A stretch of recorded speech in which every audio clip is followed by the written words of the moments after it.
Peraí, que ainda não começou a gravar. Pronto, agora sim. Pessoal, eu vou pedir para vocês colocarem aí no chat nome, número, e se é do primeiro A, do primeiro B ou do primeiro C, por gentileza, que é a nossa chamada. Enquanto vocês fazem isso, eu vou passando algumas orientações aí. Então, nas nossas aulas, sempre fichário aí do lado para poder fazer as anotações, colocando o sumário. O material eu vou postar tudo lá no Moodle, na verdade, eu já coloquei, tá, para vocês, o material de apoio sobre Sócrates, sobre os sofistas, os slides que eu vou usar nessa aula também vão estar lá. Embora a gente não termine todos os slides hoje, não se preocupem, tem atividade, mas vocês só vão fazer quando eu criar o campo de tarefa no Moodle, tá? Aí sim postar. Eu aviso na aula, pessoal, vou criar o campo tarefa, para fazer até tal dia, eu aviso na aula, tudo bem? Então não precisa de, tem tarefa no meio do material de apoio, é para fazer ou não é para fazer, não é, eu aviso. E a aula também vai ser postada lá no Moodle, eu criei uma pastinha dos primeiros anos de Alphaville, só vocês vão ter acesso a essa aula, então é só o primeiro ano de Alphaville que vai assistir essa nossa aula, combinado? Alguma dúvida sobre essas questões práticas aí? Já tem gente saindo da aula, então a ideia também é fazer a chamada no final, porque assim eu sei quem começou e quem terminou, né? A nossa prova aí do segundo bimestre vai ser no dia 16 de junho. A gente já tinha nota suficiente para fechar o primeiro bimestre, então foi fechado, tá tudo certo. A gente tinha a reelaboração, mapa conceitual, a gente tinha feito a nossa prova dissertativa também, então deu tudo certo aí no primeiro bimestre sem problemas. Eu vou começar a compartilhar com vocês um PowerPoint que eu já tinha preparado para a aula que eu ia gravar dessa semana, né? Antes a aula EAD, semana passada, na terça-feira, foi feriado, então a gente não teve aula. Eu já tinha preparado esses slides aí para poder gravar para vocês, tá? E eu já falei um pouquinho aí de Sócrates, também naquela nossa live que a gente teve, mas como estavam todos os primeiros anos, eu acho que ficou um pouco confuso, então eu vou retomar algumas questões que eu falei naquela live, beleza, galera? Pessoal, vocês podem falar, tá? Tranquilo. Me ajuda também para ver se vocês estão entendendo ou não.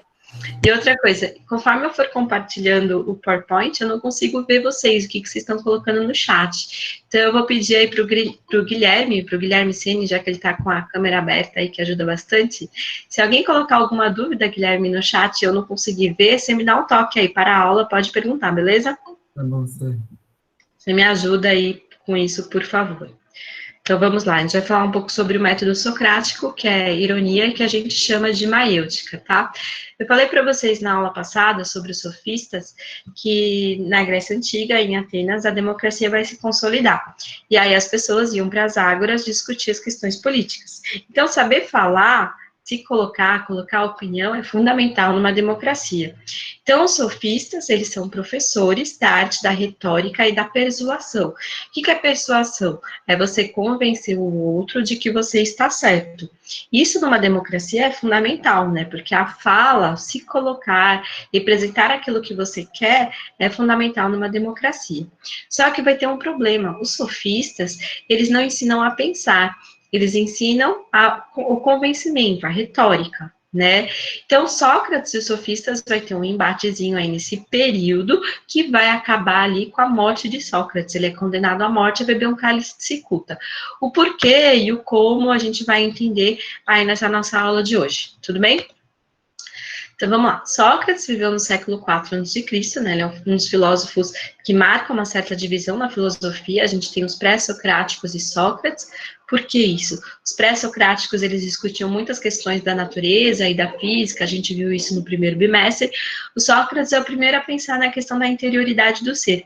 Então, a filosofia, ela tem uma mudança aí de modos de pensar e assuntos também de tratar, que antes era a natureza, agora passa a ser o próprio homem, e qual é o papel desse homem dentro do espaço político, dentro da cidade, né, da polis, tá? Então, ele vai enfrentar esse relativismo moral dos sofistas, tá? Porque estava degenerando a democracia grega. Os sofistas, eles ensinavam a tornar aquilo que é errado em algo que é certo, para você poder convencer ali nas praças públicas a sua fala e o seu voto e a sua opinião. E para isso, ele vai criar um método, né? Ele vai criar um método chamado maêutica, tá? Então, a democracia em Atenas, e na verdade qualquer democracia aí, pressupõe uma isonomia. O que é isonomia? É a mesma norma e regra para todos, não é igualdade entre os cidadãos, capacitando-os de exprimir suas opiniões e interesses em assembleias na construção de uma comunidade. Porém, um escândalo proporcionou a Inquisição de Sócrates, que a gente vai conhecer, que é o escândalo do Logos, o escândalo da razão. Se os sofistas ensinavam só a fala, o Sócrates vai ensinar ao uso da razão, tá? Este perdeu seu vínculo com as coisas, sua consubstancialidade, e era ensinado como uma ferramenta que visa apenas a convencer o seu adversário, que é a tese oposta, que era o papel dos sofistas. Os sofistas diziam poder falar bem sobre qualquer assunto, pretendendo, pois, serem portadores de um saber universal. Era preciso, então, mostrar que os discursos desses pretensiosos homens eram discursos de ilusão, que convenciam pela emoção ou imaginação e não pela verdade. E eu passei uma tarefa, para vocês aí observarem os discursos políticos na atual situação aí do coronavírus, sobre qual que é a postura que eles têm diante da fala, né? A postura corporal mesmo, a linguagem que eles usam, o jeito que eles falam, a arte de convencimento. Então, isso faz muito parte aí das pessoas que estão presentes na política, tá? Então, comecem a reparar no tipo de discurso. Se é racional ou se leva pelo lado mais emocional, né? Qual que convence mais? Então, os sofistas tinham essa arte de convencimento. E com tudo isso aí, o Sócrates vai criar um método para combater os sofistas, que ele se utiliza aí da ironia, tá? A ironia socrática era, antes de tudo, um método de perguntar sobre uma coisa em discussão, de delimitar um conceito e contradizer e refutá-lo. Então, a ironia socrática consiste também na provocação. Ele fazia perguntas para os seus alunos sobre assuntos que a gente usa no nosso dia a dia, mas que a gente nunca para se questionar sobre qual é o assunto que a gente está falando, delimitar um pouco o conceito, né? Por exemplo, eu dei o exemplo na live sobre o amor. A gente usa o amor constantemente em nossa vida, o amor a si mesmo, amor à família, amor aos estudos, amor ao saber, amor sobre vários assuntos, mas quando a gente vai discutir sobre o amor, a gente tem que delimitar o conceito para poder entender sobre que tipo de amor que a gente está falando, né? Será que aquilo que eu entendo como amor é a mesma coisa que o Gabriel entende, é a mesma coisa que o Ferro entende? Então, tem essa delimitação de conceito dentro da filosofia socrática, tá? Esse método é uma técnica de investigação filosófica feita em diálogo, né? Sempre em diálogos, eu já explico por quê, que consiste em um professor, no caso Sócrates, conduzir um aluno a um processo de reflexão e descoberta dos próprios valores que estão dentro de cada ser aí.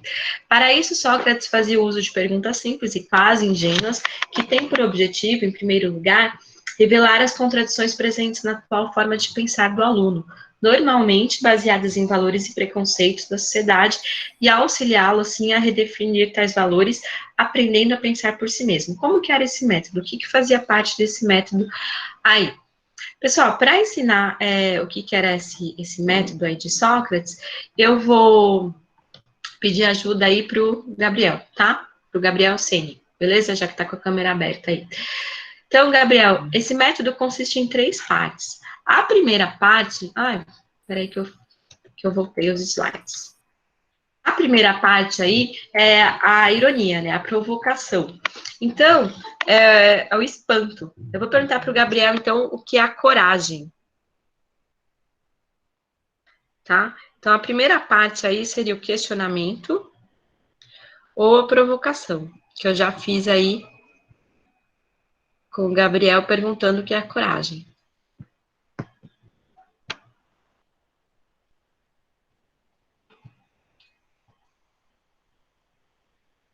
Pessoal, tá aparecendo aí para vocês o que eu estou escrevendo aqui? Não, só tá maiêutica verde.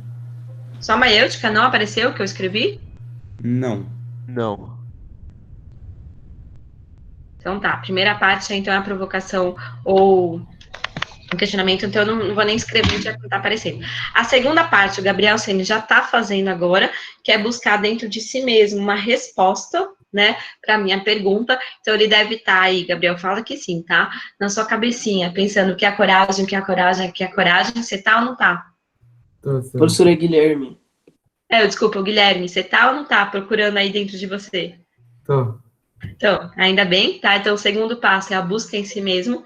E o terceiro passo é aquilo que o Guilherme vai fazer agora, Guilherme, quer fazer nascer a sua ideia, a sua opinião sobre o que é coragem. Vai lá. O que é coragem? Essa eu quero ver. Vai lá. É quando você, sei lá, tem, você acha que você tem a capacidade de fazer aquilo, você consegue, você tem não sei.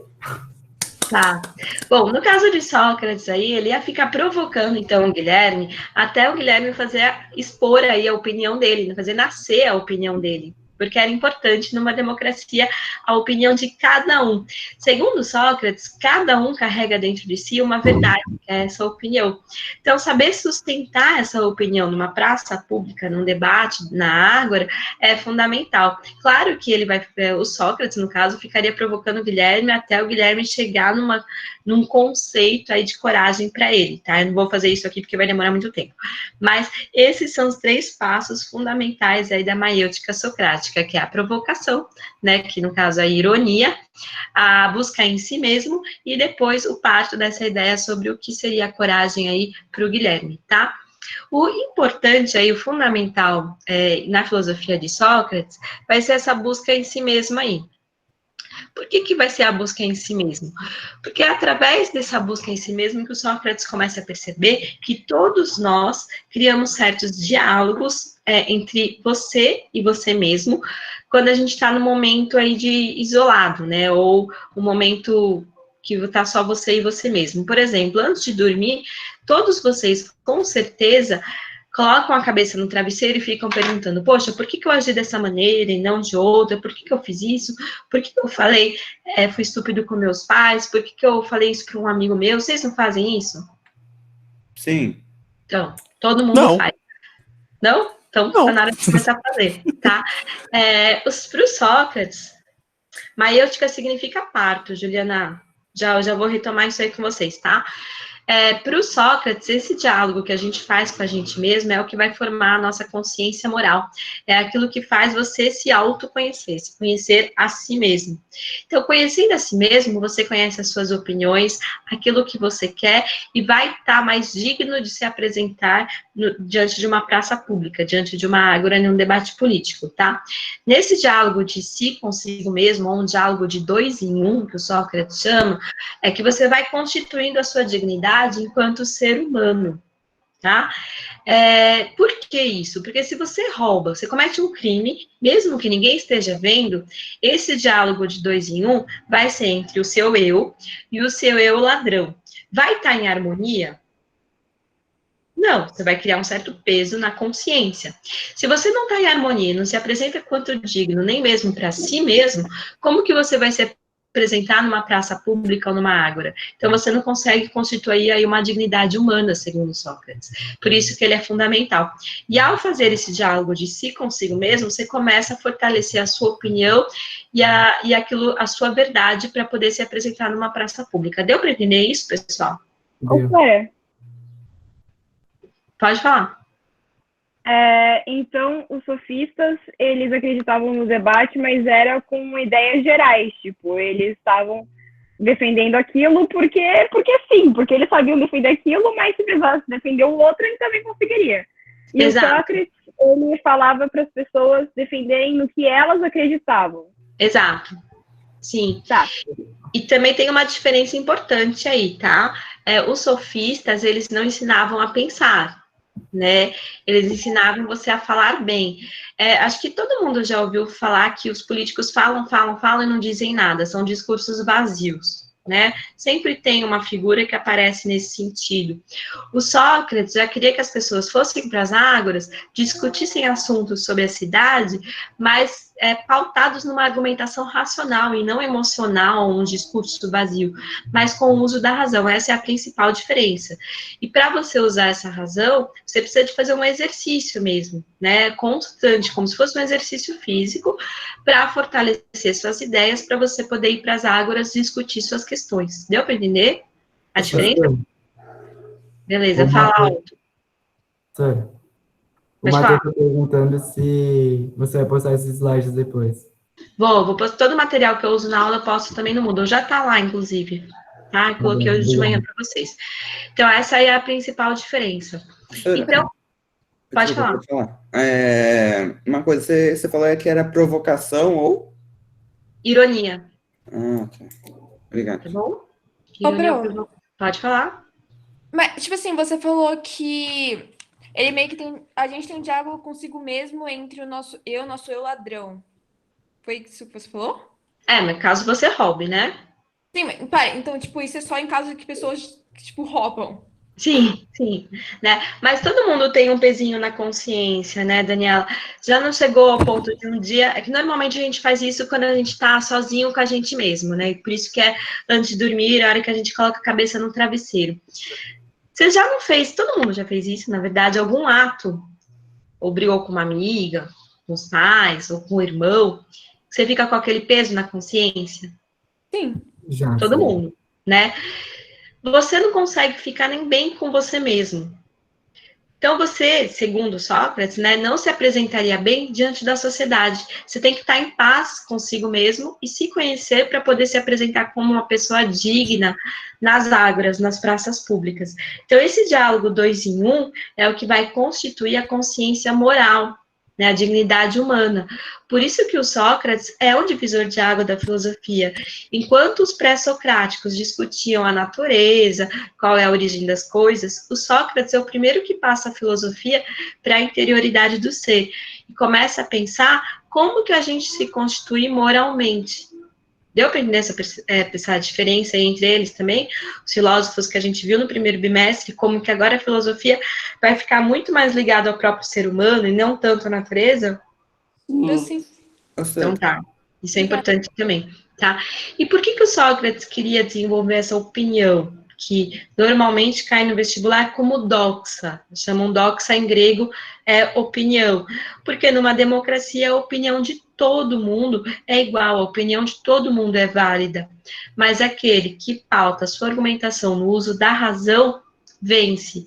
Aquele que pauta no uso da emoção, como os sofistas faziam, convencem, mas não significa que eles estejam certos, tá? Deu para perceber isso? professora, Pode falar. eu posso falar, por exemplo, que, tipo assim, eu escrevi que Sócrates incentivava as pessoas a defenderem seu pensamento através da razão, não é? Sim, perfeito, Isso.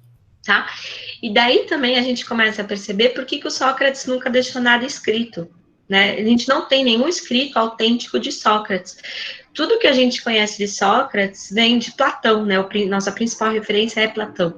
Tanto é que alguns professores, historiadores da filosofia, até a década de 70, mais ou menos, eles duvidavam até mesmo da existência de Sócrates, diziam que ele era só um personagem criado por Platão. Só que a gente tem outras fontes históricas que foram descobertas mais tarde, né? Que é o próprio Xenofonte, que também é um filósofo pouco traduzido aqui em português e também que não tem tanta influência no pensamento ocidental, que conta as mesmas teorias que o Platão conta sobre Sócrates. Então, a gente tem outras referências históricas de que o Sócrates realmente existiu, tá? E o Sócrates não deixou nada escrito, tem um porquê. Ele faz uma diferença aí também entre o pensamento e o conhecimento. Pensamento para o Sócrates é fundamental, é aquele caminhar em círculos constantemente na nossa cabeça. Eu posso pensar algo hoje e amanhã repensar e quebrar certos preconceitos que eu tinha, pensar de maneira diferente. Então, nosso pensar não para nunca, ele é constante. A gente pensar algo hoje, pode pensar diferente amanhã, faz parte do nosso ser, assim, pensar sobre tudo. O conhecimento é aquilo que os professores fazem com vocês. Por exemplo, eu estou vindo aqui hoje e estou entregando para vocês um bloquinho de conhecimento sobre a história de Sócrates, que vocês vão construindo ao longo dos anos o conhecimento de vocês sobre filosofia. É algo pronto e acabado. Você não tem o que repensar sobre ele. Você pode questionar, você pode pesquisar, mas ele é algo pronto e acabado. São bloquinhos fechados. Se o Sócrates deixasse alguma coisa escrito, se tornaria conhecimento, ficaria ali preso, fixo. E a ideia que ele fazia da filosofia era o pensamento, que é aquele pensar constante, romper com preconceitos, quebrar paradigmas. Deu para entender essa diferença, turma? Pessoal, vocês estão aí acordados? Deu sim, professora. Eu não entendi Né? pode repetir. Então, essa busca em si mesma, essa reflexão, esse pensar constante para o Sócrates aí é fundamental, tá? Tanto é que ele tem uma frase famosa que ele diz o seguinte, que a vida não examinada não vale a pena ser vivida pelo homem. Então, o homem que não constrói uma dignidade através desse diálogo de 2 em 1, esse pensamento sobre quem eu sou, como eu quero me apresentar perante o outro, o que eu fiz de certo, o que eu fiz de errado, não vale a pena ser vivida, tá? Tem essa frase aí que é uma certa referência. O Otto não entendeu. Eu não entendi, Sara. O que você não entendeu? Por que não deixou nada escrito? Não saquei. Por causa da diferença entre pensar e conhecer. O pensamento para o Sócrates é uma constante reflexão que a gente faz como se fosse um caminhar em círculos em nossa cabeça. Então, eu posso, por exemplo, julgar hoje determinado acontecimento, pensar sobre ele, né? E amanhã eu penso de maneira diferente, eu quebro certos preconceitos que eu tinha em relação àquele conhecimento, aquela julgamento que eu fiz, né? Então, o pensar nunca para, ele é constante. Se eu transformar esse meu pensamento em uma escrita, em um livro, ele se torna conhecimento, ele fica parado, fechado. E o pensamento é sempre aberto e constante. Deu para entender? Sim, agora entendi, obrigado. Então, beleza. Então, voltando lá para os slides.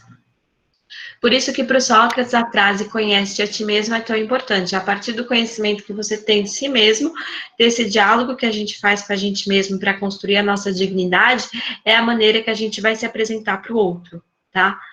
Então tem essa frase aí também de Sócrates que é bem interessante. Pessoal, apologia a Sócrates. Apologia a Sócrates a gente não vai conseguir terminar hoje, então eu só vou contar um pouco. Deixa eu pegar minha água que tá aqui atrás. Só vou contar um pouco a história aí para vocês. Por que o Sócrates vai ser morto? O que acontece com o Sócrates? Através desse processo aí da maiêutica, que o Sócrates desenvolve, o Sócrates vai ganhar grande fama em Atenas, tá? Então, ele vai ser um filósofo bem famoso, ele vai ter muitos seguidores, principalmente os mais jovens, que ele consegue ensinar, através do método da maiêutica, as pessoas a pensarem. Maiêutica significa parto em grego, tá? Porque é parto das ideias, né, das pessoas. Então, ele vai ganhar uma grande fama, e aí ele vai com um amigo dele, chamado Querofonte, até Delfos. Delfos é uma cidade vizinha de Atenas. Eles vão visitar em Delfos um oráculo. O que é um oráculo? É um templo onde ficam algumas pítias. Pítias são mulheres que conseguem, que dão alguns enigmas para as pessoas, não fazem previsão do futuro. Tá? Isso tem que ser claro. Elas colocam enigmas na vida das pessoas para elas poderem decifrar, e quando essas pessoas decifram esse enigma, elas conseguem viver de maneira melhor. Então, no meio do caminho entre Atenas até Delfos, o Querofonte vai provocando Sócrates por causa dessa fama que ele tem. Ele fala, você tá famosinho, tal, não sei o quê. E eles vão ter um diálogo sobre a fama, né? Chegando no oráculo, o Querofonte pergunta para as pítias quem era o homem mais sábio da Grécia. E as pítias falam para o Sócrates, que é o Sócrates, o homem mais sábio da Grécia. E aí o Sócrates vira e fala, opa, eu só sei que nada sei, né? E aí vai começar o processo aí de julgamento do Sócrates, que vai acabar condenando ele à morte. Por quê? Olha só que interessante. Quando alguém fala que não sabe nada, ela está aberta a novos conhecimentos. Por exemplo, se eu fosse uma professora de filosofia, falasse, eu sou foda, sei tudo de filosofia, eu não vou estar aberta a novos conhecimentos, eu não vou buscar conhecer mais, não vou estudar mais, porque eu sou a foda, né? Agora, se eu falar, poxa, a história da filosofia é tão grande que tem muita coisa para eu aprender, eu vou estar aberta a novos tipos de conhecimento. Então, diante dessa humildade de falar, só sei que nada sei, ele estava aberto a novos tipos de conhecimentos e ele volta para Atenas tentando desvendar esse mistério aí, esse enigma que tinham colocado na vida dele. Para desvendar esse enigma, ele vai procurar as 3 classes principais de cidadão ateniense. Quem eram eles, né? Eram os poetas, os políticos e os artesãos. Por quê? Os artesãos, eles eram os arquitetos e engenheiros da cidade. Atenas estava se fortalecendo por causa das guerras de expansão de território, ela estava criando os primeiros aquedutos, que é a distribuição de água, a parte sanitária, então eles eram realmente importantes. E aí o Sócrates, tentando mostrar que eles eram mais sábios do que ele mesmo, percebeu que eles só reproduziam as coisas, mas que eles não criavam algo novo, que eles eram bons realmente, né? Mas que eles não estavam abertos a novos tipos de conhecimento, que eles só eram bons naquilo que eles faziam. Então, Sócrates considera que os artesãos da época não eram tão sábios assim. Aí ele foi procurar os políticos. Sócrates, questionando os políticos e tentando desvendar esse enigma, ele percebe que grande parte dos políticos foi educado pelos sofistas. Então, que os políticos, eles sabiam, tinham a arte do convencimento, mas que aquilo que eles falavam eram discursos vazios. Como o político que eu falei para vocês, falam, mas não dizem nada. Então, Sócrates percebeu que eles tinham discursos vazios e que eles não sabiam usar também, não tinham uso da razão. Então, Sócrates foi para a terceira categoria de cidadão ateniense, que ele considerava mais sábio, que são os poetas. Por que os poetas eram importantes? Os poetas, eles tinham a capacidade de transformar o homem, que é o único ser mortal, em imortal, num universo onde todo o resto das coisas eram imortais. Pausa aí, que isso complica. Vamos lá, deixa eu só parar de partilhar essa tela aqui, que assim eu posso ver todos vocês. Como assim, né? A gente está falando da Grécia do século V a.C. Na Grécia, os deuses são imortais, os semideuses são imortais, os animais são imortais pelo meio da procriação. Não existe a figura do pet, né? Que nem o Boris está aqui do meu lado, dando aula comigo para vocês. Se o Boris morre, que é o meu cachorro, não vão existir outros Boris igual a ele. Ele morreu, eu individualizei ele pelo fato dele ser um pet. Mas na Grécia Antiga não existiam os pets. Então, se uma vaca morre, outra vaca nasce no lugar. Elas são imortais, não importa naquela vaca, é a vaca, né? Se um cachorro morre, os cachorros são imortais pela procriação. Só o homem, que é um ser racional, ele é mortal nesse universo de imortais. Deu para entender isso? Pessoal? Deu para entender. Beleza? Tranquilo. Tá?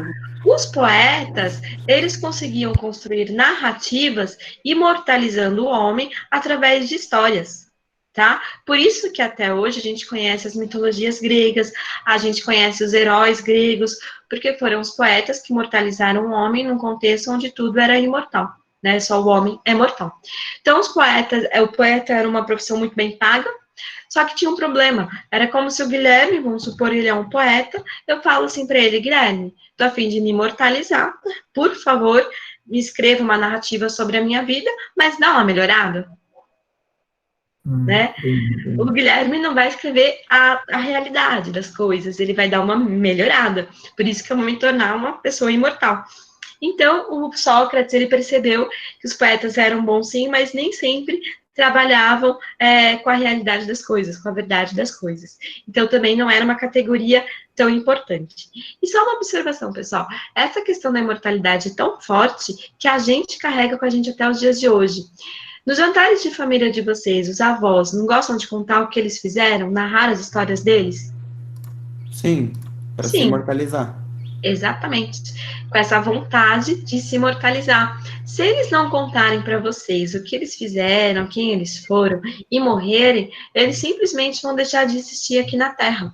E se vocês não passarem isso para as próximas gerações, eles deixam de existir na geração de vocês. Então, esse desejo por se imortalizar, de mostrar, olha, eu tô aqui, eu tô vivo, é natural no ser humano, tá? Por isso que o Instagram ou as redes sociais, no modo geral, fazem tanto sucesso. É um jeito de falar, olha, eu tô aqui, eu tô vivo, eu tô passando pela Terra, tô passando por esse mundo, e guardem o meu nome. Tá? Então, esse é um desejo aí natural. Então, Sócrates, aí também voltando para a ideia de Sócrates, percebe que os poetas não eram tão sábios assim, só que ele acaba com isso provocando as três principais categorias de cidadão ateniense que vão entrar com processo contra o Sócrates, dizendo que ele está corrompendo os mais jovens, né, pelo fato de terem muitos seguidores jovens, e também que ele estava indo contra os deuses da cidade, sendo que ele estava colocando em questão um enigma dado pelo oráculo de Delfos, que era ligado ao deus Apolo. Beleza? Deixa eu só ver as perguntas aqui do chat, rapidinho. Pergunta, vou postar a aula.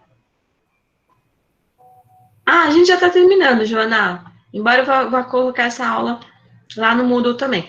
A gente vai parar a aula aqui, depois eu conto o processo de Sócrates, o que vai acontecer com ele, para a gente poder finalizar esse assunto aí, tá? Lá no Moodle, a gente tem 4 minutinhos aí, Nicolás. No Moodle, eu coloquei para vocês algum material. Coloquei um material de apoio sobre Sócrates e os sofistas. Vou colocar essa aula também.